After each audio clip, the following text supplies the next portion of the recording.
POV, you just realized your favorite literary men were actually walking red flags. You fell for the mysterious ones, the broody ones, the poetic ones. Guess what? They would have ruined your life. Heathcliff, the king of emotional damage. Let's not sugarcoat it. If Heathcliff texted you, "I can't live without you," he'd mean it literally, while emotionally ruining everyone within a 10-mile radius. This man turned grief into a revenge era that lasted generations. He manipulated, threatened, and dug up his dead lover's body. Still think that's romantic? Or are you finally ready to admit you were into a man with ghost husband energy? Drop a bay if you'd ghost him, or if you'd still risk it all. Hamlet, the human version of It's Complicated.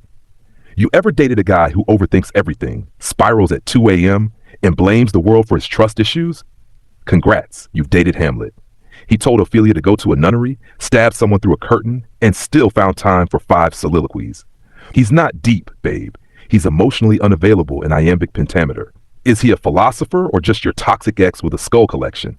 Sound off in the comments. Victor Frankenstein invented gaslighting. Literally. Victor said, "It's not me, it's my creation." Sir, you built the man, abandoned him, then cried when it backfired?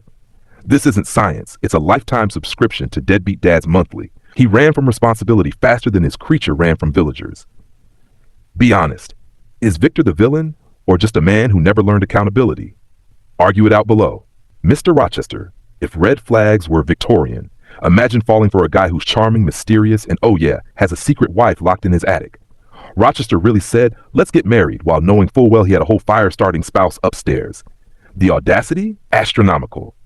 Would you stay for the mansion or run screaming with Jane? Be bold. Be brutal. Tell us. Jay Gatsby, the poster boy for unhinged simping. Let's talk about Gatsby, aka the man who built an entire empire just to impress a girl who barely remembered him. He threw massive parties, changed his identity, and stared at a green light like it was sending him psychic love messages. That's not romance, it's obsession in a tux. Still sipping the Gatsby Kool-Aid? Or is it time we admit he needed therapy more than Daisy? Othello, master of overreaction. That's all it took. No proof, no questions, just full-on chaos. Othello believed Iago faster than you believe TikTok drama. He loved Desdemona until he didn't, and when the truth came out, too late. Was it love, pride, or just male ego in its final form? Let's debate, Shakespeare style. Who's the biggest red flag? Who still owns your heart despite the chaos? Who would you fight for in the comments like it's your thesis? You know the drill. Drop your literary hot takes below.